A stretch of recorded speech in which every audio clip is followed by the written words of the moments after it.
In the apocalyptic abyss, a squad of elite warriors emerges. An unyielding force sent to purge the most perilous zones of the undead scourge.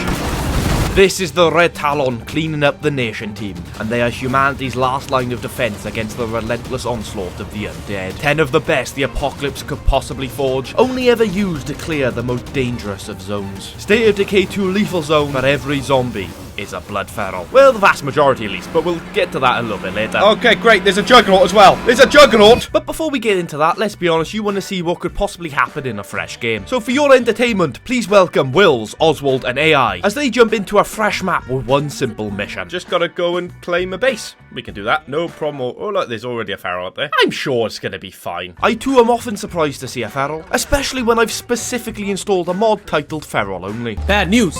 Freak ahead. Yeah, there is a freak in between us and where we need. So, oh, there we go.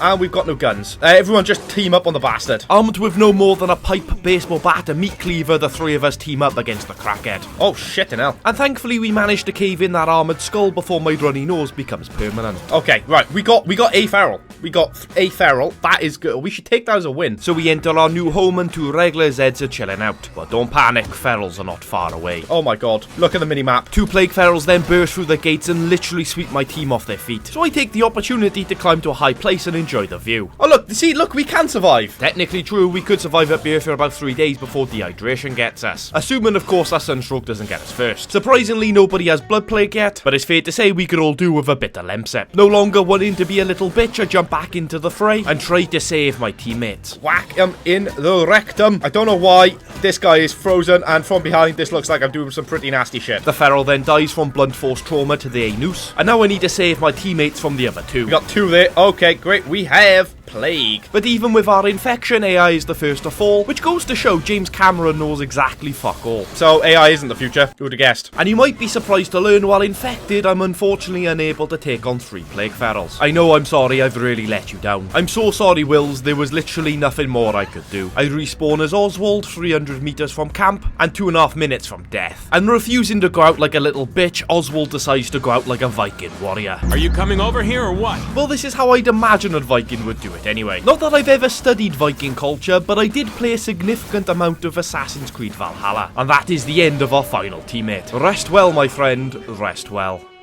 And with the community lost, I ask you all if you could pay respects to our fallen cannon fodder by leaving a like on the video. Cringy call of action aside, we jump into our main guys. Ziggy and the team are currently set up in Trumbull Valley when they get word of a new threat in Providence Ridge. And they are without a doubt the only people that even stand a chance. I don't think it would be misrepresenting the situation to say the fate of humanity is well and truly in their hands. They choose to set up their new base at the Western Builder Supply, as they believe this to be the quietest part of town. Oh, how wrong they were.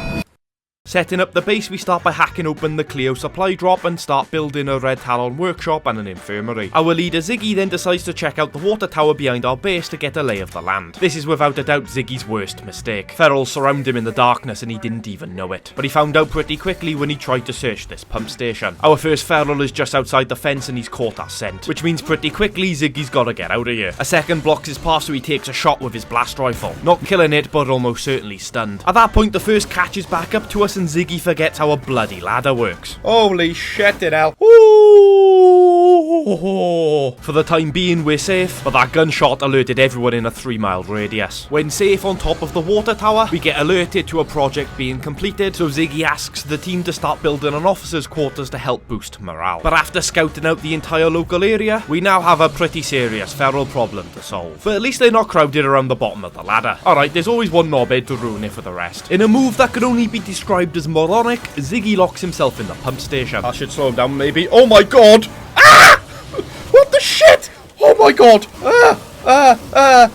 With 10 plague ferals on his arse, Ziggy struggles to see a way out of this situation. Take some painkillers, son. Take some fucking painkillers. They say in a person's final moments, they show you who they really are. But our leader Ziggy shows himself to be a coward. He has led more than 10 plague ferals back to his teammates. This can unfortunately only end in one way. He should have led the horde safely away and died a hero's death. Oh my god! Ah! But sadly that wasn't to be the case, as Ziggy gets eviscerated by the plague ferals. My leader's dead already! It was the darkest night in their history, but somehow they fought through. But certainly not without many casualties. Our team of 10 is now down to 5, and 2 of which have blood plague. Thankfully they were very prepared for the fight and brought plenty of supplies. But it's fair to say that, without a doubt, could have gone better. RIPs to Ishi, Zane, Eats, Coleman, and of course our leader Ziggy. Of course we're going to need a new leader now, but that can wait till later. We have no time for democracy, the mission remains in place. We must clear Providence Ridge of plague carts and eliminate the plague feral threat. Haha! Look, we killed the feral. We move into a part of town that was being newly developed when the apocalypse hit, and ignoring the random juggernaut, we go searching for plague carts. Although it seems they're harder to find than we realise. But I do find a friendly enclave to visit. However, my muscle-heavy V8 engine must have caused a bit too much noise. How long do you reckon these lasted? To be fair, they actually lasted a lot longer than I thought they would. About 1 minute and 15 seconds, which is about the time it would take for me to knock out the hardest fucker on the planet. Anyway, moving on, you might think that was a bit sadistic. Sat in the comfort of my air-conditioned spiky muscle car, watching strangers being ripped apart from the inside. But look, I've already told you the mission is the mission, and I wasn't going to risk another community member to save them lot. Anyway, it takes me longer than I care to admit, but I do find our first plague cart. But by the time I get there, I'm dangerously low on fuel. Looks like I may be struggling on the return trip. Thankfully, I've still got enough fuel for the Impaler to do the majority of the heavy lifting. Then with the ferals in the immediate vicinity dead, I can get out of the car as the plague cart starts spawning plague zombies. Don't ask me for why I didn't design the mod. Unfortunately, I forgot to bring a heavy weapon, but no worry, I did bring plenty of C4. I get to a safe distance before detonating, then climb onto the roof of the Impaler as ferals start to re-enter the area. I then go full auto and complete a phase, although if I'm being honest, I'm not sure if that's the first or not. Then rather foolishly, I jump off the car to try and plant more C4, but run into a gas cloud. Jesus!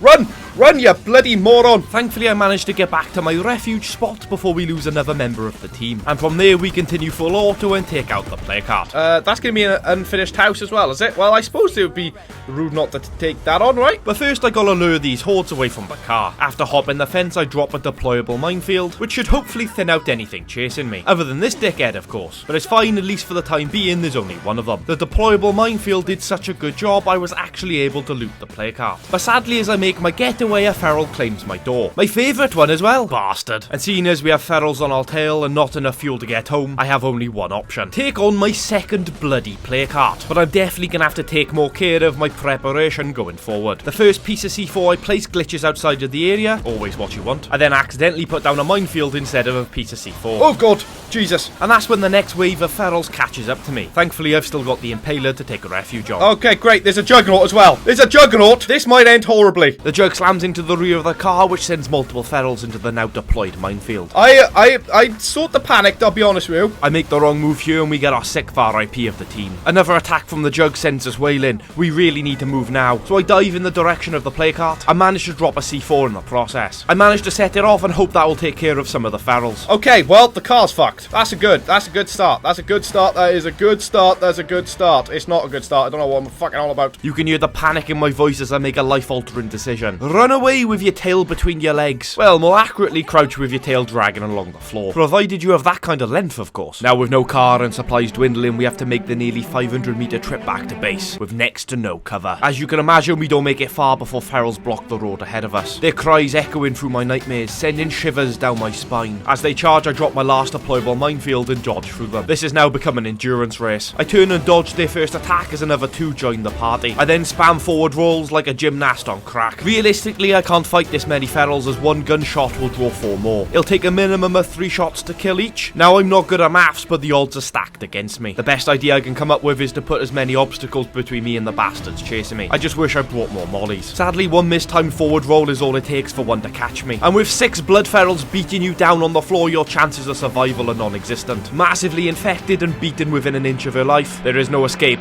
there is only revenge. But you know what? We're gonna have to do this. We have to do this the good old hard way. Meanie plants the C4 in the middle of the crowd, her life flashing before her eyes. Detonate! She takes big damage but ultimately survives the blast. Feral's not dead but stunned in place. She can inject herself with a cure to prevent the infection and pop enough painkillers to comatose a Gen Z rapper. And finally she can get a breather on a nearby abandoned car. Well, that certainly could have gone smoother, but ultimately we're not out of danger just yet. We need to come up with an escape plan. I suspect I'm gonna have to make my escape back to base in stages. Thankfully there's a nearby Transformers station that can be my next safe space. And luckily for us, all the ferals seem to be congregating along the one side of the car. That means I can hop down and use the fire truck as cover. But it doesn't take long before they're scratching at my heels once again. Oh god, oh god, oh god, oh god, oh god, oh god. How the bloody hell am I supposed to survive this? You survive like you always have, by following the 5 Ds of dodgeball. Dodge, duck, dip, dive, and dodge your way to safety. I just realised what I should have called this is how long can I survive, not can I survive, because this is absolutely fucking useless. I climb to the assumed safety of this container. Oh my god, they can climb up on there! Well, that's what? Since when have they been able to climb up on there? And unfortunately, that mistake sadly costs Meanie her life. But certainly nobody can say she wasn't a fucking warrior. Rest well, Meanie. Rest well, my friend. Taking over as Stuart, we head off to avenge Meanie's death. Armed and dangerous, it's time to fuck shit up. The only thing with this car now is I don't have the spiky bum to rely on. So if anything, I'm nerfed. I arrive back at our second play cart, this time deciding to play it clever. Ignoring that crash, of course. I climb onto the roof of the car and get a couple of shots off from there. That is until the first ferals rock up and I decide to test out my clear weapons on them. No better or worse, it would seem. I then decide to use some explosives on the heart, but given I'm surrounded, need to thin out the hordes. So I go for a little run, this time dropping a pyro minefield. They're of course not able to kill ferals, but they'll certainly do a very good job of slowing the fuckers down. Do me a favour, bloaters. Can you piss off, please? This is a feral only mod. I run towards the heart and drop another minefield. Okay, yep, can't go that way. Then clamber back to the roof of my car, and that excursion certainly left its mark on Stuart. So I make sure to finish off the play cart from the roof of the car. There we go, we got a play cart dead. Woo! We're 2 down, only another 28 or so to go. I get in the car and reverse the hell out of there before deciding my next move. Let's go and assist the tapsters, because they're our friends, and we must help friends, always. Unfortunately for Sarah of the tapsters, wherever I go, I always tend to bring an excessive amount of danger with me. This was a terrible idea!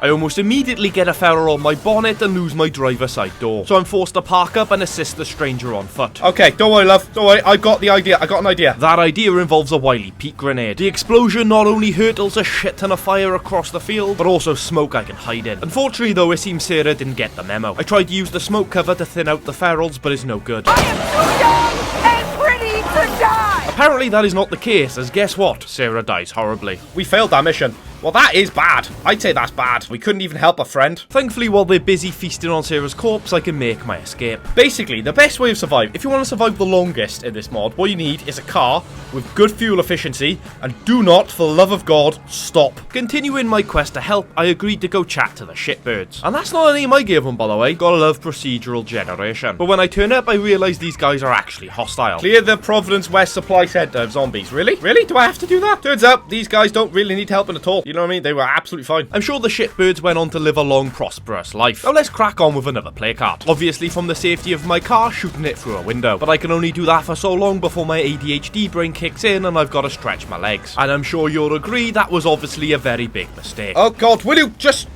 drop the bloody... Ah! Okay. Oh my God, I've just realised I've got plague. Thankfully, I brought plenty of plague cure with me. Well, 2 to be exact. So learning my lesson, I then finished the heart completely from the roof of the car. And with the majority of the ferals still inside the warehouse, it's pretty simple for me to move on. I then make the risky move of heading back to base to restock my supplies. This is potentially a big problem as my engine noise is guaranteed to attract crackheads. And the last thing we possibly want is a repeat of the night before. So I figure the easiest and quietest way of killing them is with my car. It takes a little bit of getting used to, but once they hitchhike in, just ram into something really hard. After topping up with an insane amount of supplies, I fix up and refuel the car, and we make our way to the 4th play cart. I figure we might as well take out the play carts closest to base and work our way out from there. It takes a lot of bullets and explosives, as well as a poorly timed jog, but we get the play cart taken care of. And no dicking about, we're straight on to the 5th, which is exactly what I'll be pleading if I'm ever indicted due to tax evasion. Shut the fuck up, I know that's not a thing in the UK, and of course I would never avoid my fiscal responsibilities. I start this heart with my final wily peat grenade that engulfs the entire restaurant. I'm also fairly certain I'm hitting the heart with my Stormbringer, but not 100%. Oh great, I'm out of ammo. Oh, but I do have a perfect solution. Being part of Red Talon's greatest certainly has its perks. Clio fire support, baby. If you've never seen this before, you can get a facility mod called Clio Support Transmitter. And with it installed to any facility in your base, you can pay a small amount of prestige and get a high caliber drone support from Clio. And being a member of an elite squad means we are absolutely rolling in prestige. Then with every zombie in our vicinity cleared, I go in to set some explosives and deal some melee damage. Probably should have brought a heavy weapon though. But when the hordes reappear, appear, it's time to skedaddle. And after setting off my remote grenade, a single firebomb gets the killer blow. And you might be thinking, how the fuck do we get out of here with all these knobheads about? It's called precision driving, boys. Maybe read a book once in a while. I then take a trip back to base, check in Stuart into the infirmary. I then take over as Kearns, who's sadly dealing with life-threatening injuries. Oh my god, look at him. He's such a pussy. Oh my god, I'm so injured. Look at him. He's not even missing 1 HP. No, he is literally missing 1 HP. Honestly, mate, talk about make the bloody most of it. Come on now, Kearnsy, but there's no sick days in the apocalypse, is there? We then make our way to the next play cart, and I'm pretty certain this is the final one around our base. And this is another we could easily deal with safely from the roof of our car. Next up, we decide to investigate a local disturbance. And it looks like we're bringing a friend along for the ride. It's fine. Look, we're taking a zombie with us. It's our new pet, Jeff. Oh no, Jeff fucked off. Well, fuck you, Jeff. Anyone out there? I need help.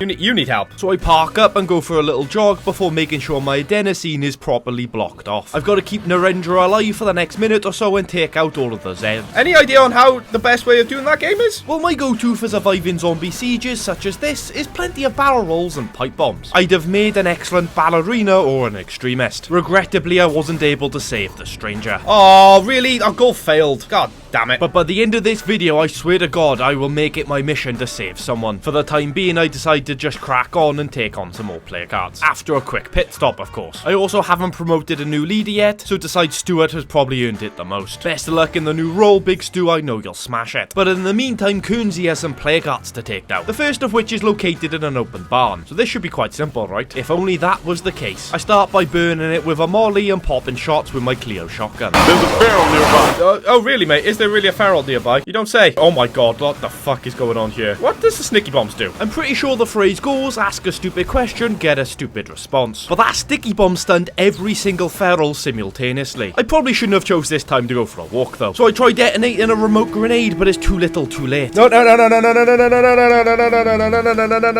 Fuck! Shit! Another life lost due to a moronic decision. R.I.P. Kearns, take it easy, but... Of the 10 warriors that started this quest, only 3 remain. But why these 3? Why have these 3 ladies succeeded where all the others have failed? For now, I guess we'll just have to wait and see. Hastings heads off in the new Impaler to finish the job Kearns started. But first of all, there's a trader with Blood Plague looking to trade. And this time I'm determined to keep someone alive by the time I leave. Ignoring the Blood Plague, obviously. New strat, big brain move, big brain move. And obviously they all fall for my plan as I'm a tactical mastermind. 2 still remain, so my next tactical mastermind is hitting my new friend with my car. And judging from the influence gained, that definitely worked. Talk to here. Let me see what I can do. I want to do a mission. Oh, for Christ's sake. Together we team up on the crackhead, and it's clear we could make a fantastic team. He's clearly a broken man with minutes to live, just begging for a cure or a bullet to ease his suffering. But we're completely out of play cure. Yeah, well, mercy kill, mercy kill, mercy kill. Mercy kill. Mercy kill. I'm sure you'll agree it's so heartbreaking. Oh, he did not look like he wanted it. Oh, but thanks for the medikit. As the sun rises, we move on from those harrowing events. And it's become clear to me if we want to survive, we can't just focus on the plague heart threat. We need a base that's much more secure. We need better facilities and we need a daily food supply. The original plan was to create food with hydroponics, but seeing as our infrastructure guy died within the first 2 minutes, we've kind of just been relying on the rations we brought with us. So we make our way to the ice cream shop opposite base. And once all the ferals have finished running into my arse, I run in and claim it as an outpost. And you can probably work out my next step. Gotta love the landmine feature, am I right? And from here I've got a nice large safe space to do plenty of looting in. And I'm lucky enough to find spare fuel, food and 2 sacks of building supplies. And with that little win, Hastings takes the opportunity to celebrate by setting off fireworks in the middle of the day. I'm just one of those obnoxious pricks that use fireworks in the middle of the day. I believe it's rule 32 of Zombieland. Gotta enjoy the little things.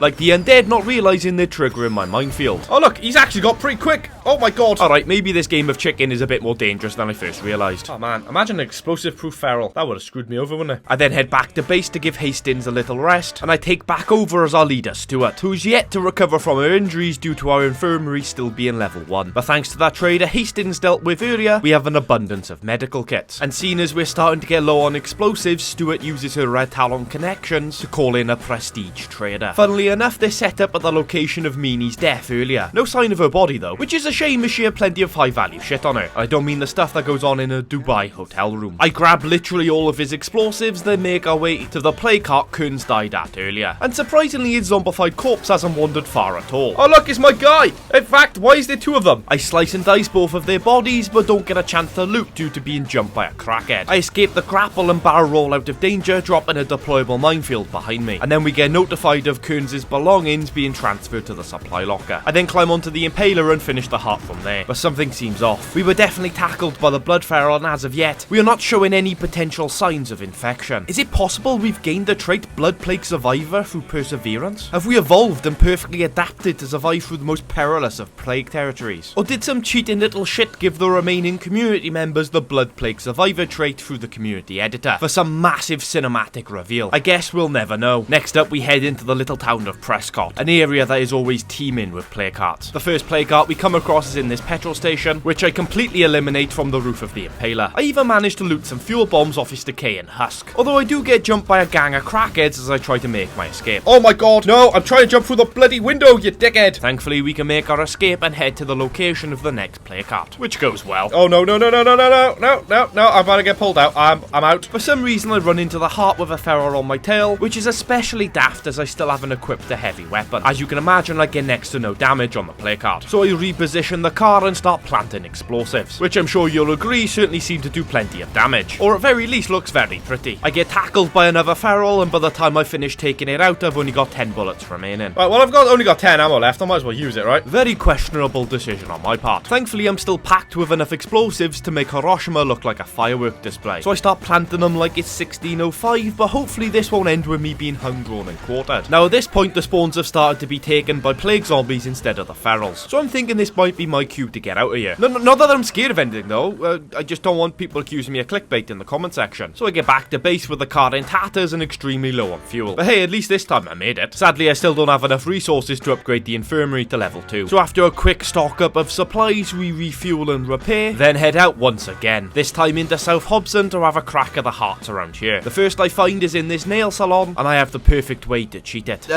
Not cheating, it's called tactically getting an advantage. Tactical advantage, shall we say. By parking the car like so, and smashing in the back door before ferals munch on me, I now have the perfect safe space to get an easy victory. The next plague cart is in a little farm supply shop, and there's no view of the plague cart from the outside, so I'm not going to be able to gain a tactical advantage here. But by letting all the ferals run into my spiky arse cheeks, I should at least be able to get a significant amount of damage on it before needing to retreat. This is a terrible weapon to be doing this with. I am aware. Once the crackheads rock up, I detonate the remote grenades, although that obviously doesn't kill them. That would obviously be too easy. So now I repeatedly roly-poly my way around the back room in a desperate attempt to drop more explosives. Feral. I'm aware there's a feral, love. I'm aware. I detonate more explosives and make my retreat. I then loop back around the inside. I go full auto on the bitch. Sweet dreams to another plague cart. I then have to do more roly-polies to escape more blood ferals, and we immediately head to the next inside this little house. But I'm getting low on ammo, so I'm gonna have to get my hands dirty for this one. Metaphorically speaking, that is, I'll be using remote explosives this time. I hit detonate and the rocket pods go absolutely apeshit. I get back to the car and try to detonate my second rocket pod, but I accidentally just drop another, which means I'm gonna have to move the car if I want to avoid walking home. After the explosives have finished exploding, I go back inside and finish the heart with my remaining ammo. And seeing as we're on a roll, there's no point stopping for a coffee break. Oh my...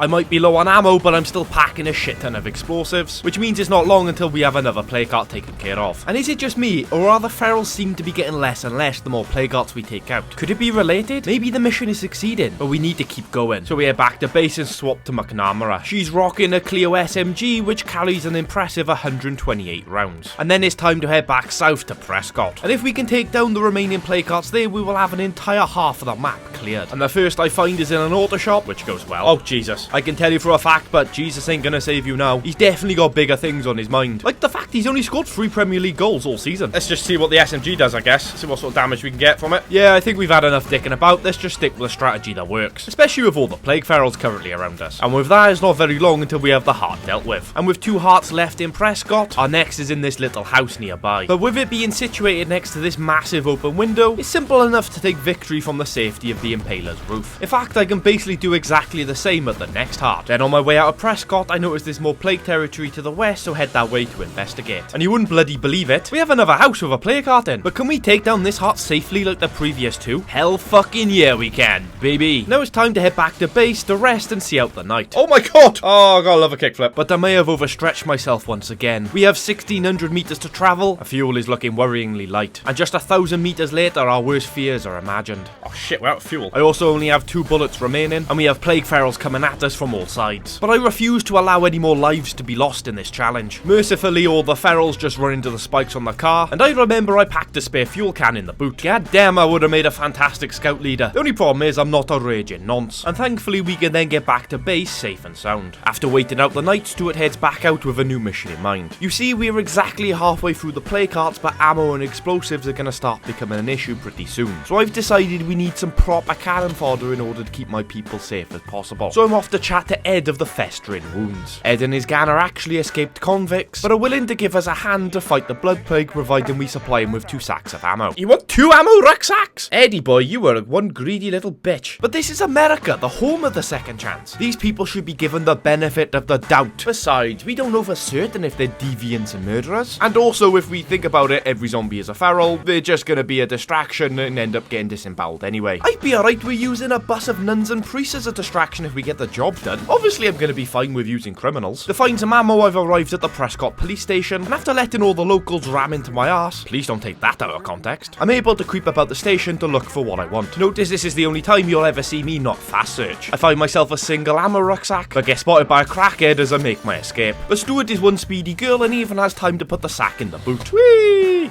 Oh, wow, look at these guys. Yeah, workers. Oh my god. Oh my god. Oh my god. That is an insane amount of ferals. How did he jump on? Oh god, yeah, gotta be careful, I've got no door. For my next sack of ammo, I come to the Army and Navy outfitters. And while there's nothing left in the store, we can still loot the decaying sack of meat we blew up earlier. So I can then head back to Ed to give him the sacks. But after giving him one, McNamara throws her bloody toys out of the pram. We'll leave the community on principle. What a bitch. I need McNamara. Who is McNamara? Oh, you kidding me? Ah, no. Shit. Seeing as we're gonna need as many people as possible, I decide to end the agreement and keep my people on side. But I'm interested in knowing how you'd have handled that situation. Please let me know in the comment section. To burn off some steam, I decide to take on another play card. But I brought one of the convicts with me for backup. So I run in and slap it up a bit, which doesn't go too well for a convict friend. Oh my god, he might be dying. That's fine. He was there purely for cannon fodder. Surprisingly, this heart went down rather quickly. It's surprising what can happen when you use other humans as a distraction. Surprisingly, my convict friend actually survived, and to think I was just about to leave him for dead. But surely he's unlikely to survive 2 play cards, right? Things don't get off to the best start when he gets ripped out of the passenger seat. But I let him do him as I teleport to the roof of the car and start popping some shots off, which is a struggle as Stuart is a short queen. But then weirdly, my convict friend stops following me. Think my guy might be dead. I'd say that's a pretty good assumption, to be fair to you. I do the majority of the heavy lifting from the roof of the car, that is until I run out of ammo. Thankfully, I just needed one final fuel bomb. Okay, there we go. We got it. I'm then forced to take the long trip back to my ice cream shop to restock my ammo supplies. And once we are fully stocked and loaded, I need to start making moves into the other half of Providence Ridge. But first I need an outpost to act as a miniature base so I don't have to travel as far and run out of fuel supplies. And seeing as we're low on meds, I decide upon this clinic just outside of South Hobson. But before I get out, I gotta let the locals ram some cheeks. Although we have an immediate problem when I realise the door is locked.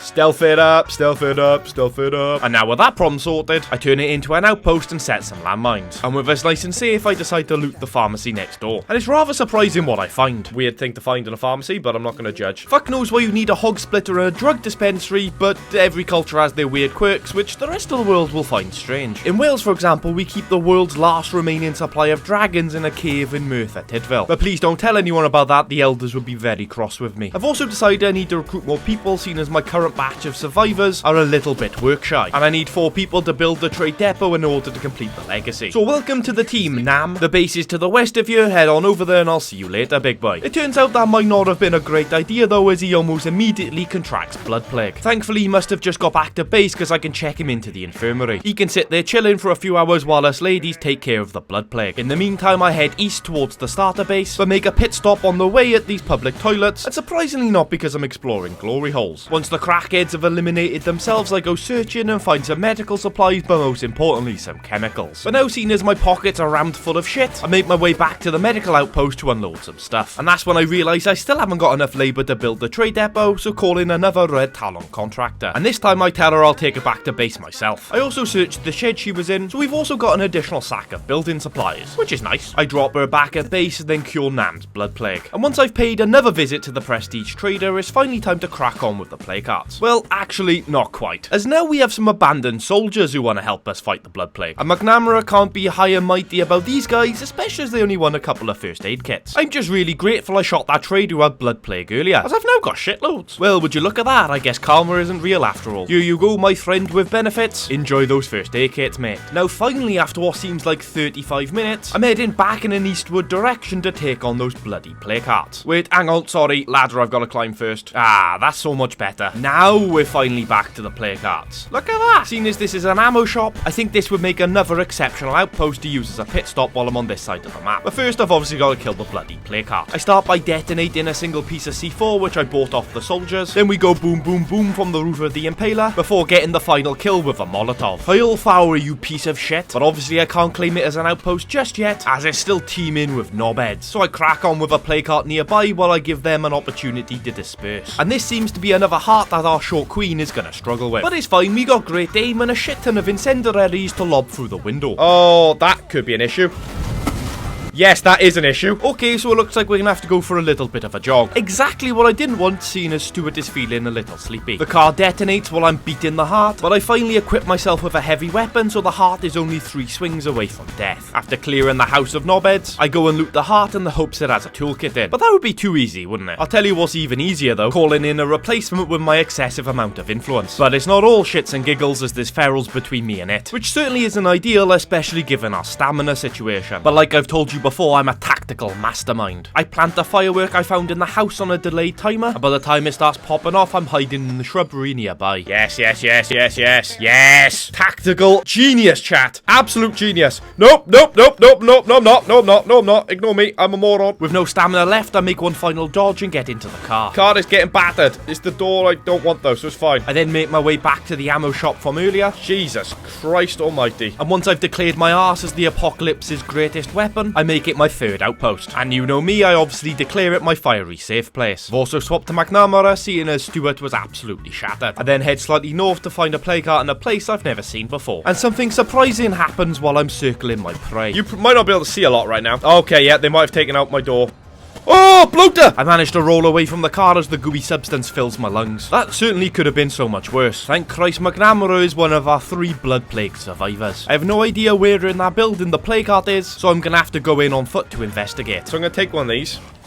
Oh, shit. No. I somehow managed to dodge away, only taking minor damage, but then she forgets how a door is supposed to work. No, you gotta close the door when you on the other side, you prick. But now at least I know exactly which room the plague cart is in. Now I can reposition the car in a way that I can shoot it safely. Job's a good one. In fact, I used the same strategy for the next heart. Then we moved to the southeastern area of Providence Ridge, Sawyer's Crossing. Another area on the map that's heavily populated. So you know exactly what that means. We get to climb another ladder, baby. So I scope out the area from the top of the cell tower and find 5 plague carts in total, and I suspect there'll be another 2 around here just out of range. So to sum up, there has to be 1 more heart somewhere else that I've missed, but that's a problem for later. For now, I crack onto one of the hardest locations we have left, this diner thing, but that's only because I can't cheat it through an open window. So I stick to my tactic of killing all the crackheads with the car, then we run in on foot, closing the door behind me just in case it slows down the pursuers by like 0.5% or something. Thankfully, McNamara is also equipped with a heavy weapon, so after 3 massive swings it starts the phase and I load the room up with rocket pods. Although if I'm being honest, that was my mistake. I thought they were remote grenades. Surprisingly, I even get the second phase off as the crowds start to gather. But typically, I then get jumped by a couple of crackheads in the car park. So I climb onto the impaler, which sorts that problem out, then run back inside, but not all of my explosives have gone off. Well, I've obviously got to rectify that, haven't I? Well, they don't get the final blow themselves. It makes it so the heart is just one last swing away. Surprisingly, I have time to do a bit of looting before getting out of there. The next one I decide to take on is just across the road in this barbecue joint. But nothing too special here, the majority of the work is done from the top of the car. After that, I drive over to the more industrial side to secure this warehouse. But seeing as I'm a bit low on ammo, I'm gonna have to start doing some more stuff on foot. Starting with some soda can bombs I pinched from a previous enclave. As I'm sure you'll agree, this gets a little bit chaotic. And weirdly, the snap aim there absolutely screwed me. I was trying to toss those fire bombs towards the plague cart. I also have 1 more rocket pod to plant, but typically just as my stim runs out. I managed to limp my way back to the car, and judging by the influence I'm gaining, I'd say those rocket pods are at least doing a good job of dealing with the crackheads. After things seem to have calmed down a bit, I run back inside and drop my remaining soda can bombs on it. I then finish it off with an SMG I picked up at the last play card. And that's when I noticed something peculiar on the map. 2 single buildings in between 2 different plague territories. Or as I like to call it, the perfect place for an outpost. And I've got one more outpost slot open, baby. I claim it as mine, then set some landmines. And that provides me with the perfect amount of cover to scavenge up some resources. But seeing as base is on the other side of the map, I decide to deal with the final 2 play cards I have visible on my map. The first in the auto shop I take down with a clear SMG. Then for the other, I finally remember I can call in help from the soldiers. And that actually works pretty well. They take on the majority of the heat, while I focus on putting everything I have into this play card. Bish bash bosh, another play card taken care of. And right now I should probably be heading back to base to unload, but maybe I can squeeze in one more. Right? Oh, I'm so sorry. You were very useful and helpful. My mistake. I found the houses in pretty easily, but I'm very cautious about the state of my stamina. But thankfully there's an enclave next door I can use and abuse. By doing some reverse donuts in the front yard, they come out to shoot the shit. And all those gunshots mean I'm safely able to enter the home without worrying about any disturbances. I've also dropped a fuel trap to shoot for when they actually do catch up to me, which seems to be right now. Oh, shit. Alright, well I'm pretty sure we all learned something valuable there. Don't shoot the explosive shit when you're stood right next to it. That might have been pretty obvious to the intelligent community, but if you've chosen to subscribe here, you might have needed the assistance. Anyway, one final fuel bomb ends the penultimate heart. We got one more play card left, chat. Where is it gonna be? Well, I'll tell you the easiest way to find out. Spend 350 influence and let Red Talon do the hard work for you. And at this point, we might as well just take the final brick down. So for one final time, let's beat some motherfucking meat. But first, we head back home and load our spoils of war, start the construction of the trade depot, and swap characters to someone in a much better condition. And our newbie Haynes has come pre-packaged with some C4. So it looks like the final heart is all but an inconvenience on our way to the greatest victory of all time. It's sad to think about how many soldiers we've lost along the way, but in doing so we've become stronger and learned many valuable lessons. So as I set my final C4 charges, a wave of achievement washes over me. Have we bent the rules and rode our luck at times? Absolutely. But that, my friends, is called being a survivor. History is written by the victor, and today we are the fucking victors. Ooh, baby! The Blood Plague may have been wiped out, but our job isn't done yet. We have to reinstitute capitalism, baby. And once Stuart has chatted to a team, they are decided. Trading with other survivors is the best way to gain resources, and as the founders, we can earn an extra cheeky penny on the side through taxation. But that doesn't work if people keep disappearing. So I agree to have a chat with the surviving soldiers, and they tell me that their mate Ramos is missing. Make sure you're ready. This one's dangerous. Oh, really? Why? What's so dangerous about it? Oh, God. Yeah, no worries, I'll take your word for it. And look, I'm not accusing these guys of being bad friends, but when they said the bloke was missing, and I find him at his last known location, it does make me wonder if these guys are just majorly lazy bastards. See, I gotta speak to Ramos. I'm trying to protect Ramos at the moment. Honestly, Ramos owes me a pint. That was some solid defending there. I have not seen defense that good since Virgil van Dijk. Honest to God, Ramos, I am literally the only reason you're alive right now. Hop on in, son. I mean, there probably is a blood feral in your base, Ramos, just to let you know. But that wasn't my fault. You can blame your team for that. They were too loud with their guns and that. And, you know, you should know this is the most dangerous map in the world, Providence Ridge. Just an excessive amount of ferals for some reason. I arrive back at his base with some pursuers in tow, which ends in Ramos being ripped out, and me doing reverse donuts in the front garden as a form of protection. But hey, it worked out pretty good. And with him saved, I drop him off, and we can finally make a start on reforming the system that allows for homelessness and for children to starve. Gotta love capitalism, baby. I speak to Shantae of the Tapsters. We actually ran into her friend earlier, if you remember. The alcoholics have a ton of tobacco and are looking for some old-fashioned soap. Makes sense. Ian of the Hard Noses wants tobacco and has a ton of high-quality entertainment products. I'm not brave enough to ask what, though. Meanwhile, the Long Rangers have loads of soap and are looking for entertainment items. Well, it looks to me like we have ourselves a cheeky three-way. That should prove beneficial to us all, but apparently my wife doesn't see it that way. But whatever. But before we can open our first chain supermarket, Ian from the Hard Noses has a few concerns. Apparently, the Long Rangers are planning to ambush us and steal everything. And the words of one relative stranger is enough for me to sentence an entire group of people to death. But to be honest, this might be the easiest group of hostiles I've ever cleared in my life. Firecracker through the living room window, then circle the house with the horn on, and all of the plague ferals do the work for me. Can't be thieving if you have external bleeding. So finally we can make our way to the trade summit. But it's fair to say we don't get off to the best of starts when we arrive and a crackhead is already munching on my trade partners. After he's dealt with, we try starting proceedings, but more dodgy bastards tried to bloody attack us. But to be honest, they went down quicker than a double-booked prostitute. Oh, Jesus. Alright, well obviously ferals heard my gunshots, but immediately left me alone after they knocked me down. I always knew ferals were secretly the good guys, except for this prick, he can fuck right off. Thanks to the attackers having a weakness to crackheads, the first stage of our job is dealt with pretty simply. Although I do then have to murder the aforementioned crackheads. And knowing exactly what's coming next, I spend the next few minutes planting the last of my deployable minefields. And obviously having to fight off more crackheads. And with a mindset, I go chat to Bill. What's that, Bill? That was crazy. Wait, I think I hear Zeds on the way. Yeah, no shit, bro. I've just been taking out loads of them. We have 3 minutes to survive the onslaught of the undead. I'll just burn my friends.